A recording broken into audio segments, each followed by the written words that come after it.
اللہ علیہ وآلہ وسلم کے ذکر پاک سے کیا جائے۔ عام حالات میں خوشی کے مواقع پر ہم ایسے کام کر جاتے ہیں، ایسے معاملات چھیڑ بیٹھتے ہیں اور ایسے رویے اختیار کرتے ہیں جو اللہ اور اس کے رسول صلی اللہ علیہ وآلہ وسلم کی تعلیمات کے خلاف اور منافی ہوتے ہیں، جس کی وجہ سے ہمارے معاملات میں برکت اٹھ جاتی ہے، اور دوسرے لفظوں میں یہ کہنے میں کوئی حرج نہیں، نحوست داخل ہو جاتی ہے۔ تو کوشش کیجئے اس خوبصورت روایت کو زندہ بھی کیجئے اور اس روایت کو ایک تسلسل بھی دیجئے۔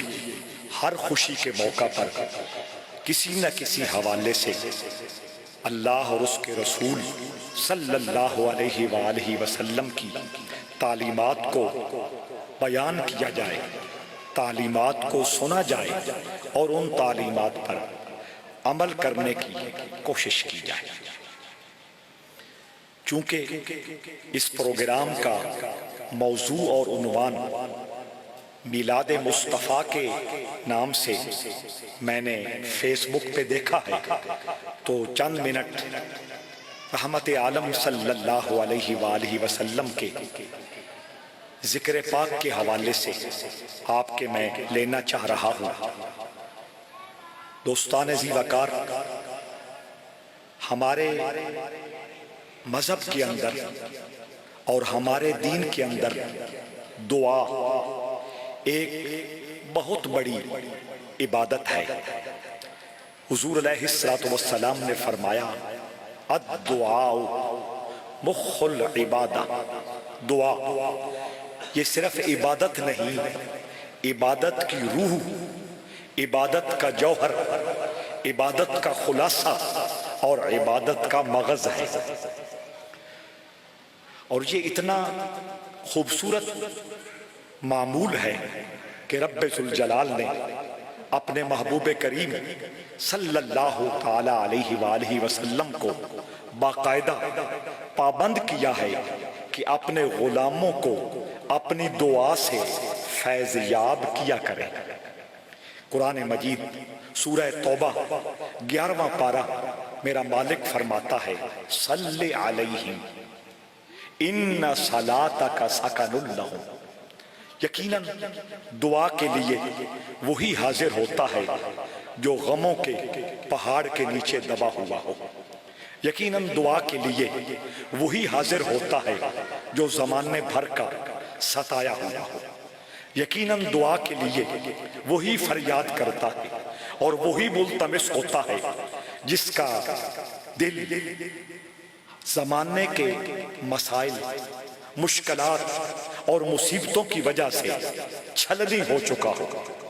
وہ حضور کی بارگاہ میں جب حاضر ہوتا ہے تو مالک کائنات فرماتا ہے اے حبیب مکرم صلی اللہ علیہ وسلم، یہ غموں کے مارے، دکھوں کے ہارے، زمانوں کے ستائے آپ کی چوکھٹ پہ آ گئے ہیں، آپ کی دہلیز پہ حاضر ہو گئے ہیں۔ اب آپ کا کام یہ ہے کہ ان کے لیے رحمت کی دعا مانگ دیں۔ کیوں؟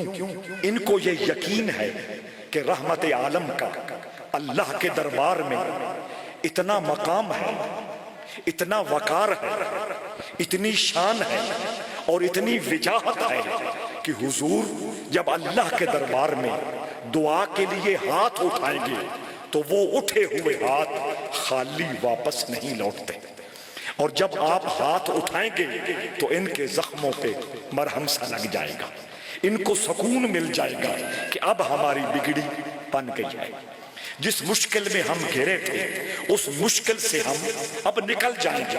قرآن نے یہی اگلے جملے میں واضح کیا ہے کہ ان صلاتک سکن لہم، بے شک آپ کا دعا کرنا ان کے لیے وجہ سکون ہے۔ یعنی جب آپ ہاتھ اٹھائیں گے تو اللہ اس دعا کو قبول کرے گا، ان کے مسائل حل ہو جائیں گے، ان کی مشکلات ختم ہو جائیں گی، ان کے دکھ سکھوں میں تبدیل ہو جائیں گے۔ دوستان ذی وقار، اس خوبصورت تقریب میں چند منٹ کے اندر جو باتیں میں نے آپ تک پہنچانی ہیں، ان میں سے پہلی بات یہ ہے کہ ہمیں دعا لینے والا بننا چاہیے، دعائیں کرانے والی فارمیلٹی سے اپنے آپ کو بچانا چاہیے۔ دعا کرانا یہ فارمیلٹی میں اس لیے کہہ رہا ہوں کہ ہم ماں کے پاس جا کے کہتے ہیں اماں دعا کر، باپ سے کہتے ہیں ابو دعا کر، استاد سے کہتے ہیں استاد جی دعا فرمائیں، مرشد کے پاس جاتے ہیں جناب دعا کریں۔ یہ ایک روایت ہے، یہ ایک رسم ہے، اس کا بھی انکار نہیں ہے۔ خاتون جنت سیدہ فاطمہ الزہرا رضی اللہ تعالی عنہ رحمت عالم کی بارگاہ میں حسنین کریمین کو پیش کرتی ہیں اور باقاعدہ عرض کرتی ہیں، اے اللہ کے حبیب، اے اپنے نواسوں کی جان، کائنات کے تاجدار، میں ان بچوں کو اس لیے پیش کر رہی ہوں کہ آپ ان کے لیے دعا فرمائیں، رب کائنات ان کو سعادت مند بنائیں۔ تو حضور کی بارگاہ میں پیش ہو کر دعا کی ریکویسٹ کرنا اور درخواست کرنا یہ معمول ہے۔ حضرت انس رضی اللہ عنہ صحابی رسول ہیں، بہت بڑا مقام، کردار اور بڑی خدمات ہیں اسلام میں ان کی۔ وہ بچے تھے، ان کی والدہ حضور کی بارگاہ میں پیش کرتی ہے، یا رسول اللہ ایک تو مہربانی یہ کیجئے اس کو ہمیشہ کے لیے اپنی خدمت میں قبول فرما لیں، اس کو اپنی غلامی میں قبول فرما لیں۔ سنیے اور آگے عرض کرتی ہیں اس کے لیے دعا بھی فرمائیے۔ رحمت عالم نے فوراً کہا، اے اللہ انس کی عمر میں برکت نازل فرما، انس کے مال میں برکت نازل فرما، انس کی اولاد میں برکت نازل فرما۔ وہ مخبر صادق اور آنے والے زمانے کو خدا کی دی ہوئی دوربین سے دیکھنے والا نبی یہ دیکھ رہا ہے، یہ جوان بھی ہوگا، یہ میرڈ بھی ہوگا، اور رب ذوالجلال اس کو اولاد جیسی نعمت بھی عطا فرمائے گا۔ اس بات کو میں بڑی تفصیل کے ساتھ آگے لے جا سکتا ہوں، لیکن میرا موضوع دور ہو جائے گا۔ میں نے مختصر وقت میں بات کو سمیٹنا ہے۔ میں اپنے سارے ماحول میں یہ بات عرض کرتا ہوں کہ ہم اپنے پروگراموں کو خوبصورت بنائیں، اپنے پروگراموں کو بامقصد بنائیں، اپنے پروگراموں کو باوقار بنائیں، اپنے پروگراموں کو تہذیب اور شائستگی کی خوشبو دیں، اپنے پروگراموں کو ایک مشنری پروگرام بنائیں۔ ہمارے پروگراموں میں سمجھدار طبقہ، ہمارے پروگراموں میں پڑھا لکھا طبقہ، ہمارے پروگراموں میں سنجیدہ طبقہ اس لیے نہیں آتا، ایک تو ہم وقت ضائع کرتے ہیں، دوسرا ہم غیر سنجیدگی کا مظاہرہ کرتے ہیں، تیسرا کوئی میسج کنوے نہیں کر سکتے۔ اس لیے اپنے پروگراموں کو باوقار بنانے کے لیے وقت کا ہمیشہ سب سے پہلے خیال رکھیں۔ تو میں عرض یہ کر رہا تھا، دعا کرانا یہ ایک معمول ضرور ہے، لیکن میں آپ کی خدمت میں یہ عرض کرنا چاہتا ہوں کہ آپ دعا کرانے والے نہ بنیں، دعا لینے والے بنیں۔ اگر یہ بات آپ کو سمجھ آ گئی، پوری زندگی آپ کو ایک کامیابی کا زینہ مل جائے گا۔ اگر آپ نے سمجھا اور اس کو اپنے اندر جگہ دی تو دیکھیے گا رب ذوالجلال کیسے اپنی رحمتوں کے دروازے کھولتا ہے۔ دعا کرانے پہ زور نہ دیں، دعا لینے کے حوالے سے اپنے آپ کو خوبصورت بنائیں اور سجیدہ بنائیں۔ دعا کس طرح لی جاتی ہے، دعا کس طرح نصیبے میں آتی ہے، دعا کس طرح مقدر کا ساتھی بنتی ہے، وہ حضرات رویے سے آتی ہے، خدمت سے آتی ہے، محبت سے آتی ہے۔ جس سے دعا لینی ہے اس کا دل خوش کرنے سے ملتی ہے۔ ماں اس کا دل راضی رکھو، باپ اس کا دل راضی رکھو، استاد اس کا دل راضی رکھو، شیخ مرشد اس کا دل راضی رکھو۔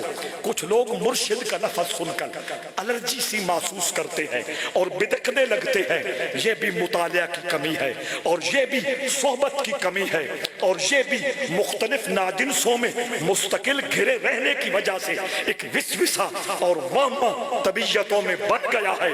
ورنہ میرا مالک فرماتا ہے، یا ایھا الذین آمنوا اتقوا اللہ وقولوا مع الصادقین. 3 جملے ہیں: ایمان، تقوی. جب ایمان بھی مل گیا، جب تقوی کا نور بھی مل گیا، اب کس کی ضرورت ہے؟ لیکن مالک فرماتا ہے ایمان اور تقوی جب تمہیں مل گیا، اب سچوں کے ساتھ جڑ جاؤ. جس جڑاؤ کی وجہ سے، جس نسبت کی وجہ سے اور اس تعلق کی وجہ سے تم بے ایمان بھی نہیں ہوگے اور تقوی کے نور سے محروم بھی نہیں ہوگے. یہ ایک مستقل موضوع ہے اور میرا فیورٹ موضوع ہے، اور اس پہ میں ایک چوکی لگا کر بیٹھ جاؤں. 20 قرآن کی آیتیں اور 20 محمد پاک کے ارشادات آپ کی سماعتوں کی نظر کر سکتا ہوں. حضرات زیوکار، آپ لٹے باز مشائخ کو دیکھ کر، چمٹے باز مشائخ کو دیکھ کر، بدعمل اور بد کردار مشائخ کو دیکھ کر بدکتے ہیں اور پورے سسٹم پہ برسنے لگتے ہیں. ہرگز نہیں. حقیقت اس کائنات میں موجود ہے اور قرآن کے مطابق حقیقت قیامت تک موجود رہے گی، اور اس پر وہی آیت دلیل ہے. اے ایمان والو، اللہ سے ڈرو اور سچوں کے ساتھ جڑ جاؤ. میں آپ سب سے سوال کرنے کا اختیار رکھتا ہوں، قرآن قیامت تک رہے گا یا نہیں؟ اگر رہے گا تو قرآن کے مطابق سچے بھی قیامت تک رہیں گے. ڈھونڈو، تلاش کرو. اگر کپڑے دھونے کے صابن کے لیے ہم اتنے سیریس ہو جاتے ہیں کہ 10 مارکیٹوں، 10 شاپنگ مال اور 10 دکانوں کے چکر لگانا ٹائم ویسٹ نہیں سمجھتے، اور شرمندگی، بے عزتی اور انسلٹ نہیں سمجھتے، تو ہم کپڑے دھونے کے صابن کے لیے اتنے سیریس ہو جاتے ہیں، قیمت میں تھوڑا ہو، میل زیادہ نکلے، کھرے کم، اس معیار کو لے کے ہم مارکیٹ میں چلے جاتے ہیں. تو اس دل کو پاک کرنے کے لیے، اس روح کو اللہ کی معرفت سے آشنا کرنے کے لیے کوئی مارکیٹ میں بندہ موجود نہیں ہے. ذرا اپنی سوچ میں خوبصورت تبدیلی لائیے. مصطفیٰ کریم نے فرمایا من جد وجد، جو کوشش کرتا ہے وہ پا لیتا ہے. میرا موضوع دعا اور حضور کی دعائیں، میرا موضوع وہ ہے. اس لیے میں بات کو پھر سمیٹ کر اپنی بات کی طرف جا رہا ہوں اور میں عرض کر رہا ہوں، دعا کرانے والے نہ بنے، دعا لینے والوں میں شامل ہو. اور دعا ملتی اس وقت ہے جب جس سے دعا لینی ہے اس کا دل راضی کر لیا جائے. اب میں آپ کو 1-2 مثالیں دے کر اپنی بات کو ختم کرنے کے موڈ میں ہوں. توجہ چاہتا ہوں. رحمت عالم صلی اللہ علیہ وسلم اپنی ازواج مطہرات میں سے سیدہ ام سلمہ رضی اللہ تعالی عنہ کے گھر آج تشریف فرما ہے. آپ نے نوبت بنائی ہوئی تھی، باری بنائی ہوئی تھی. ایک دن ایک زوجہ محترمہ کے گھر، ایک دن دوسری زوجہ محترمہ کے گھر. آج سیدہ ام سلمہ کے گھر حضور کا قیام تھا، نائٹ سٹے تھا، رات حضور نے وہاں رکنا تھا. ابھی حضور گھر تشریف نہیں لے آئے. حضرت سیدنا عثمان ابن عفان رضی اللہ تعالیٰ عنہ، جو عثمان غنی بھی ہیں، جو عثمان ذو النورین بھی ہے، جو خلیفہ راشد بھی ہے، جو مصطفیٰ کریم کی زبان میں یہ مقام اور یہ وقار رکھتے ہیں. میرے آقا نے فرمایا میرے عثمان سے تو اللہ کے فرشتے بھی حیا کرتے ہیں. یہ عثمان، میں ان کی بات کر رہا ہوں. انہوں نے میرے حضور کے گھر ام سلمہ کے گھر کوئی مٹھائی بھیجی. مٹھائی میں سمجھانے کے لیے کہہ رہا ہوں، سویٹ میں سمجھانے کے لیے کہہ رہا ہوں. میں اس کی ریسپی بتاتا ہوں، وہ حلوہ بن جائے گا. کھجور، چنے کا میدا اور ملائی، یہ دودھ کے اوپر جو ملائی بالائی ہوتی ہے، یہ ریسپی تھی. اس سے وہ حلوہ تیار کیا حضرت عثمان ابن عفان نے اور سیدہ ام سلمہ کے گھر بھیجا کہ وہ بھی کھائیں گی، حضور بھی تناول فرمائیں گے. کچھ دیر کے بعد رحمت عالم گھر میں تشریف لاتے ہیں. جب وہ آپ کی خدمت میں کھانے کے ساتھ وہ مٹھائی، وہ سویٹ، وہ حلوہ پیش کیا جاتا ہے، حضور ٹیسٹ فرماتے ہیں. ایک نوالا منہ میں رکھتے ہیں. جب ذائقہ دیا اس میں بڑا مٹھاس تھی اور بڑا لذیذ تھا. حضور کی طبیعت راضی ہوئی. حضور نے مسکراتے ہوئے پوچھا یہ حلوہ کہاں سے آیا ہے؟ سیدہ ام سلمہ رضی اللہ تعالی عنہا نے کسی بخل سے کام نہیں لیا، کسی کنجوسی سے کام نہیں لیا. یہاں بھی رک کر میں نے ایک معاشرتی پرابلم کی طرف اشارہ کرنا ہے. بہت سارے ملازمین ہوں، ایک افسر ان کا سینئر ہو، بہت سارے شاگرد ہوں، ان کا ایک استاد ہو، بہت سارے مریدین ہوں، ان کا ایک مرشد ہو. اگر کوئی مرید اچھا کام کرے، بہترین ڈیوٹی ادا کرے، کوئی شاگرد اچھا کام کرے، بہترین خدمت ادا کرے، کوئی ملازم سینئر افسر کا اچھا کام کرے، اچھی ڈیوٹی کرے، تو ہمارا رویہ یہ ہونا چاہیے خود بھی خوش ہوں اور اپنے سینئر کے سامنے بھی اس کی. آپ بول دیں کیا کریں؟ نعرہ تو میں نے نہیں لگوانا، ویل میں نے نہیں لینی، سبحان اللہ کا مطالبہ میں نے نہیں کرنا. میں نے جو کچھ عرض کرنا ہے آپ کے دل و دماغ میں ایک خوشبو بسا کے جانا ہے. اس لیے میں کہہ رہا ہوں شاگردوں کو، مریدین کو، جونیئر سٹاف کو یہ چاہیے کہ لیگ پولنگ چھوڑ دیں، ایک دوسرے کی ٹانگیں کھینچنا چھوڑ دیں، ایک دوسرے کو ڈیگریڈ کرنے والا رویہ چھوڑ دیں. اگر کوئی بھی شخص، چھوٹا شخص اچھا کام کر جائے، بہترین ڈیوٹی ادا کر جائے، خود بھی خوش ہو اور اس کے نمبر بنانے کے لیے اپنے سینئر کی خدمت میں بھی اس کی تعریف کرے. اگر یہ آپ کام کرنا شروع کر دو گے، خود آپ کی زندگی میں ایک مٹھاس آ جائے گی، ایک اطمینان آ جائے گا اور ایک سکون آ جائے گا. اور یہ بات لکھ کے جائیے، اپنے ساتھ لکھ کے لے جائیے، جو شخص دوسروں کے اچھے کاموں کی حوصلہ افزائی کرتا ہے، عزت افزائی کرتا ہے، اللہ اس بندے پر اپنی رحمتوں کے دروازے کھول دیتا ہے. حسد کرنے والے، جیلسی مزاج بندہ ہمیشہ محروم رہ جاتا ہے، اور کھلے دل والا بندہ ہمیشہ ہر منزل پر کامیاب ہو جاتا ہے. تو حضرت ام سلمہ رضی اللہ تعالیٰ عنہ نے کوئی ایسی بات نہیں کی کہ جس میں بخل یا کنجوسی کا شائبہ ہو. جب اس وقت دیکھا کہ رحمت عالم خوش ہو گئے ہیں، آپ کی مبارک طبیعت میں بشاشت آ گئی ہے، آپ کا مبارک چہرہ کھل اٹھا ہے. توجہ چاہتا ہوں، صحابہ فرماتے ہیں میرے مصطفیٰ کریم کا خوشی کی وجہ سے جب چہرہ کھلتا تھا تو اس کی کنڈیشن کیا ہوتی تھی، اس وقت حضور کے مبارک چہرے کی شیپ کیا ہوتی تھی.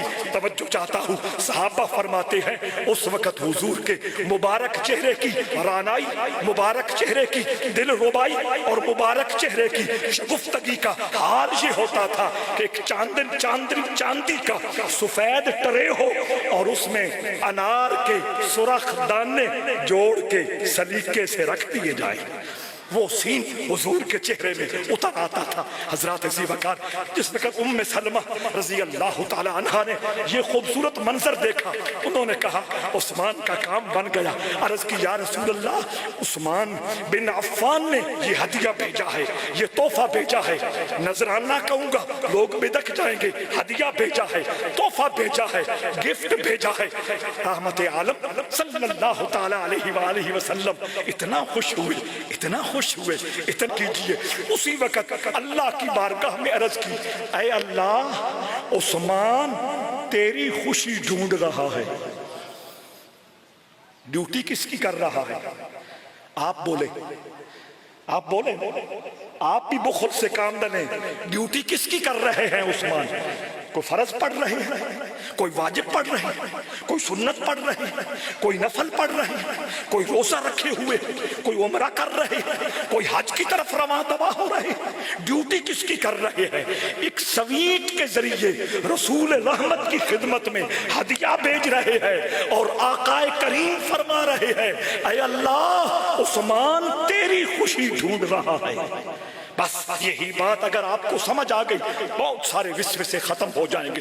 مجھے جتنے چہرے یہاں موجود ہیں انہیں نہ پتا ہوگا کہ میں ان کو نہیں جانتا، میں ان کو جانتا ہوں، ان کے رویوں کو جانتا ہوں، ان کے معاملات کو سمجھتا ہوں، ان کی فکر کو سمجھتا ہوں، ان کے زاویہ نظر اور زاویہ سوچ کو جانتا ہوں. میں الحمدللہ ہر شخص کے مطابق اپنی گفتگو کو ایک سرکل میں لے جا کر اپنی منزل پہ پہنچا رہا ہوں. بھرپور توجہ کا طلبگار ہوں. رحمت عالم کی ڈیوٹی ہو رہی ہے، حضور کی خدمت ہو رہی ہے، حضور کو سویٹ پیش کی جا رہی ہے، اور آقا فرماتے ہیں اللہ، عثمان تیری رضا ڈھونڈ رہا ہے.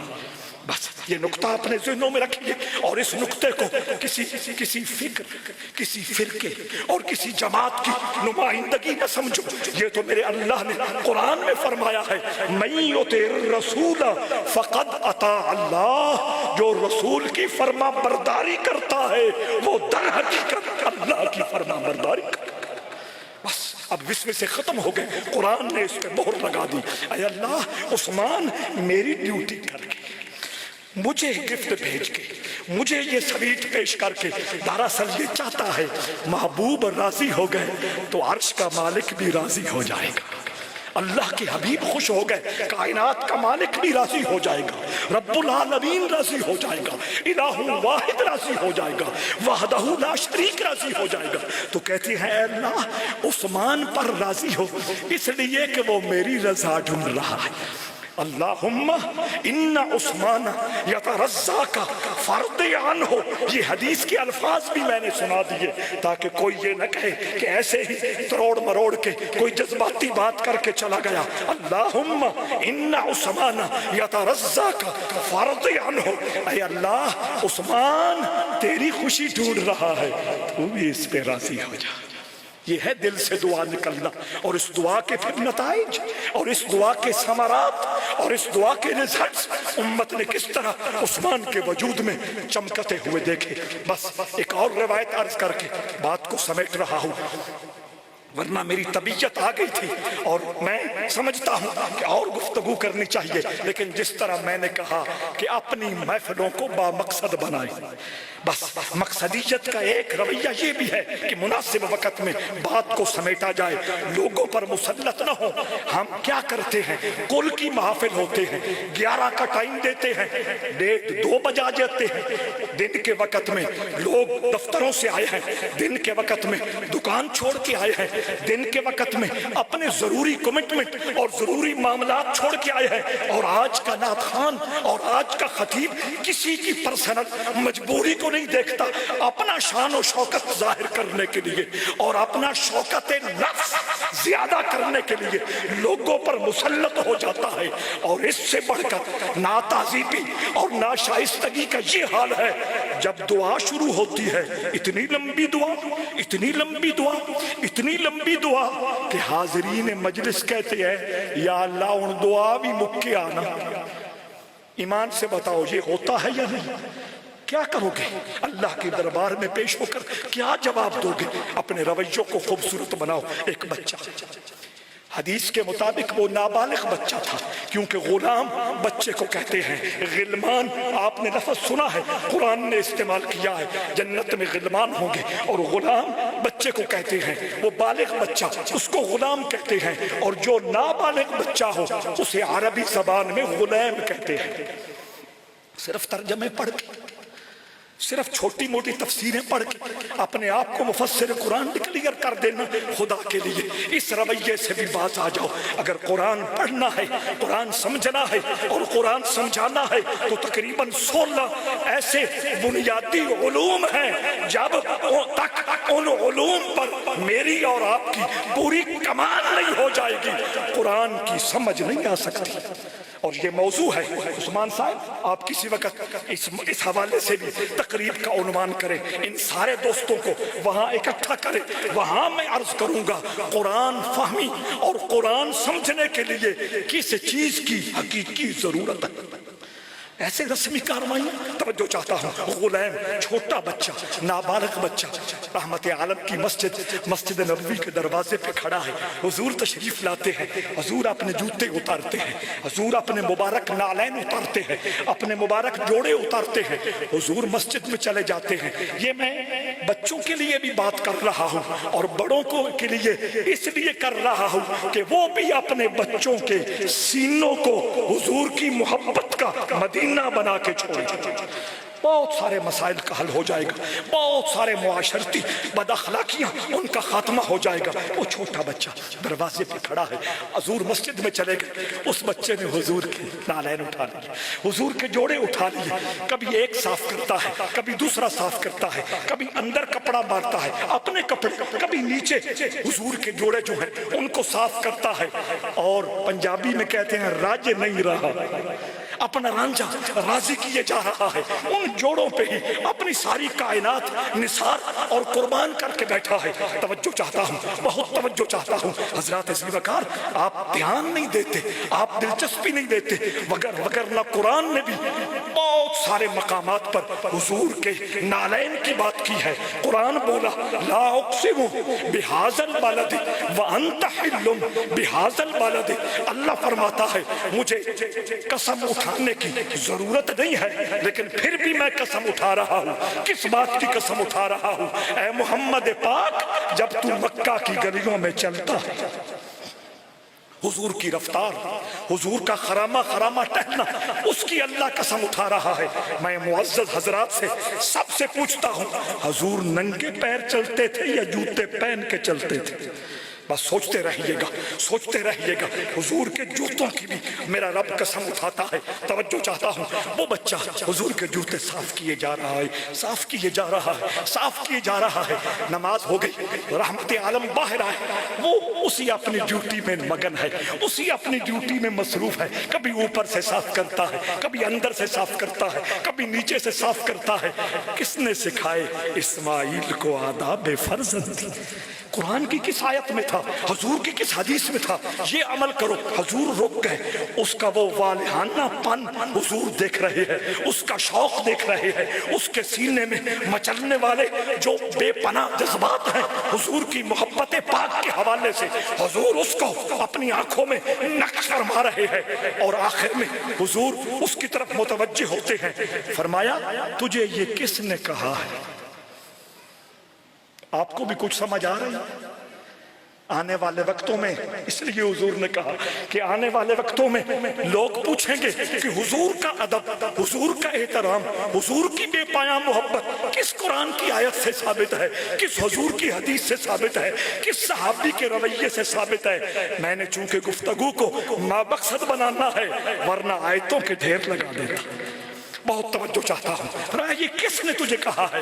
اس نے کہا یا رسول اللہ کسی نے نہیں کہا، میرے گھر کے آنگن میں صبح ہو یا شام ہو، دن ہو یا رات ہو، ایک ہی تذکرہ ہوتا ہے کہ اللہ کا حبیب اتنے وقار والا۔ تو ان بچوں کے دل و دماغ میں حضور کی محبت کی خوشبو بسانے کے لیے باقی ڈسکشن چھوڑ دو، باقی گفتگویں چھوڑ دو۔ اپنا کچن ہو، اپنا ڈرائنگ روم ہو، اپنا بیڈ روم ہو، کوئی دارہ ہو، کوئی ادارہ ہو، کوئی اور بیٹھنے کی جگہ ہو، وہاں اپنے بچوں کے سامنے ایک ہی تذکرہ کرو کہ محمد پاک کو اللہ نے اتنی عزت دی ہے۔ وہ بچہ جوتے صاف کر رہا ہے، رحمت عالم نے فرمایا اب چھوڑو، میں جوتے پہننا چاہتا ہوں۔ اس نے عرض کی یا رسول اللہ ایک مہربانی کر دو، ہمیشہ آپ خود ہی پہنتے ہو، آج مجھے اجازت دو یہ جوتے آپ کے، میں اپنے ہاتھوں سے آپ کے پیروں میں پہنا۔ حضور خوش ہوئے، بہت خوش ہوئے، اپنا مبارک قدم پہلے دایاں آگے کیا، بایاں آگے کیا، اس نے جوتے پہنائے۔ اس کے بعد حضور وہیں رک گئے۔ دل خوش ہوا یا نہیں؟ دل خوش ہوا یا نہیں؟ یہ ہے دعا لینا، دل خوش ہو گیا۔ اس وقت رحمت عالم نے فرمایا، الفاظ نوٹ فرما لیجئے، اللہم اتبع سرورہ کما یتبع سروری، اے اللہ ہمیشہ اس کا دل ٹھنڈا رکھنا اور خوش رکھنا جس طرح اس نے میرا دل ٹھنڈا کر دیا، میرا دل خوش کر دیا ہے۔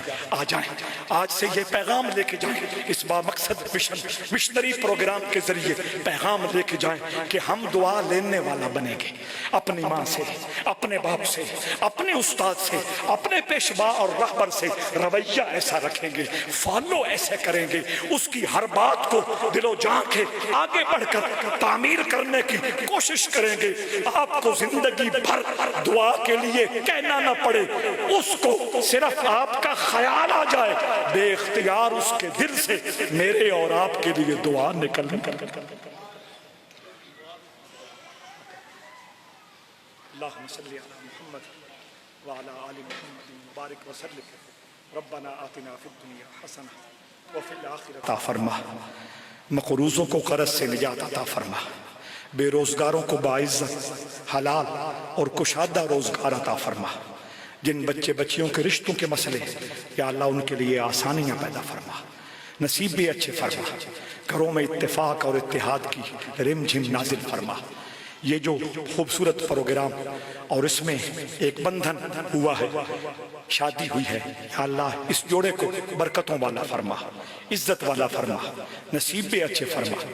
ان کے سینوں میں جو دل ہیں وہ ایک دوسرے کے لیے دھڑکتے رہیں، جس طرح اے رب کائنات رحمت عالم سیدہ عائشہ صدیقہ سے پیار کرتے تھے، خدیجہ الکبریٰ سے محبت کرتے تھے، اپنی ازواج مطہرات سے محبت کرتے تھے، اس محبت کے صدقے ان کے دلوں میں بھی محبت کے نور نازل فرما۔ ربنا تقبل منا انك انت السميع العليم، وصلى الله تعالى على خير خلقه محمد وآله وصحبه وأولياء أمته أجمعين برحمتك۔